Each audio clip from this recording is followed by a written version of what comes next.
Well, everyone, if you have an iPhone 12 Pro, there is still a very important thing and a very important service repair program that you may actually be applicable for, that you can actually go and get your iPhone 12 Pro repaired and or fixed. Now, what this specific repair program is, just like how I talked about the other day for the iPhone 12, is the no sound issue, basically service repair program. So essentially what happened was, and this is so crazy, from October 2020, which was the first time Apple made the iPhone 12, all the way up until April 2021, there were some, iPhone 12s and iPhone 12 Pros that Apple made that were actually affected by this no sound issue. So the iPhone 12, or in this case the iPhone 12 Pro, would not emit any sound from the receiver when you were to make a call. So if you were to get a call, receive a call, whatever, there just wouldn't be any sound. Now, that was something that was very weird. I never personally experienced that on my, iPhone 12 Pro that I used for a little bit over a year. However, I have heard some people experience these types of issues on a multitude of different iPhones, surprisingly not just the iPhone 12 Pro. So if you are experiencing, or if you have experienced that issue, basically one thing to keep in mind. One,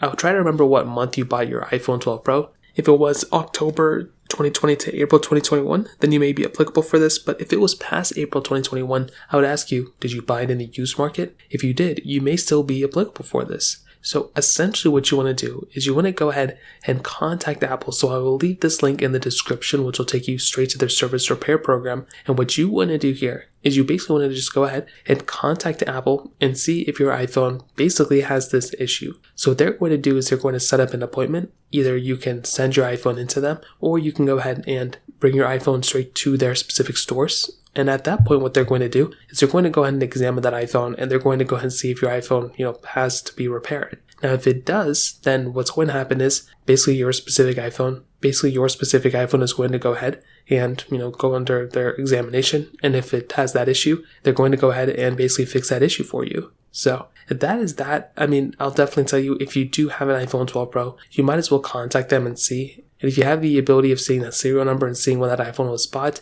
you may just want to double check and make sure that iPhone wasn't bought during that time. Because if it wasn't, if you plan on keeping your iPhone for the next few years, you might want to just get it repaired if you're, suitable for this. Because then you won't have to worry about anything in the future, for this phone, at least for that issue. So in terms of that kind of covers it up there. If you have any other thoughts or questions, let me know in the comment section below. Hit the like button, that helps me so much, but definitely hit that subscribe button. More importantly than everything else, I love every single one of you guys. Hopefully I'll catch you guys in the next video. Peace out till then.